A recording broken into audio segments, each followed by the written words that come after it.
तो अब अगर हमें आइसक्रीम के कोन का एरिया निकालना है, उसका वॉल्यूम निकालना है, तो उसके लिए हमें क्या क्या फॉर्मूला देखने हैं, चलिए उसको भी समझते हैं। तो कोन एक यहाँ पे ऐसा कोन है जो कि राइट सर्कुलर कोन है, यानी उसमें रेडियस और हाइट के बीच में जो एंगल बन रहा है वो 90 डिग्री का है। तो इस केस में स्लांट हाइट, ये वाली जो लाइन AD है, इसकी हाइट क्या होगी, उसको स्लांट हाइट बोलते हैं और उसको हम लोग स्मॉल l से डिनोट करते हैं, ये कैपिटल।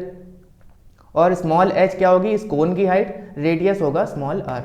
ऑलराइट, रेडियस अब किसका होगा, यहाँ पे भी देखिए एक सर्कल रीजन बन रहा है, नीचे सर्कुलर रीजन बन रहा है, तो इस केस में एरिया ऑफ बेस क्या हो जाएगा, पाई आर स्क्वायर।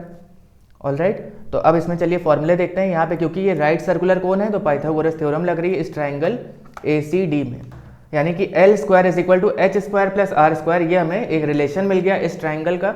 ऑलराइट, ये आपका बहुत इंपॉर्टेंट रिलेशन है स्लांट हाइट, रेडियस और हाइट ऑफ द कोन का। अब अगर बात करें वॉल्यूम ऑफ कोन की, तो वॉल्यूम ऑफ कोन का सिंपल सा फॉर्मूला है 1/3 into pi are square H, यानी कि सिलेंडर के वॉल्यूम का ये 1/3 होता है वॉल्यूम ऑफ कोन। अब अगर कर्व सरफेस एरिया की बात करें, यानी इस कोन का, ये जो आइसक्रीम का कोन दिख रहा है, इसमें ब्राउन कलर का ये जितना भी पार्ट है, इसके अगर एरिया हमें निकालना है तो वो क्या हो जाएगा, pi into R into L. क्योंकि ये स्लांट हाइट से रिलेटेड है इसलिए यहाँ पे क्या हो जाएगा, पाई आर एल, स्मॉल r इसका रेडियस और l क्या हो जाएगा, स्लांट हाइट। अब टोटल सरफेस एरिया का मतलब इसमें कर्व सरफेस एरिया तो रहेगा, लेकिन साथ साथ जो उसके ऊपर का पोर्शन है सर्कुलर रीजन, उसका भी एरिया काउंट होगा, यानी pi r l plus pi are square. तो क्या हो जाएगा, पाई आर अगर कॉमन ले लिया, pi r into l plus r. Alright,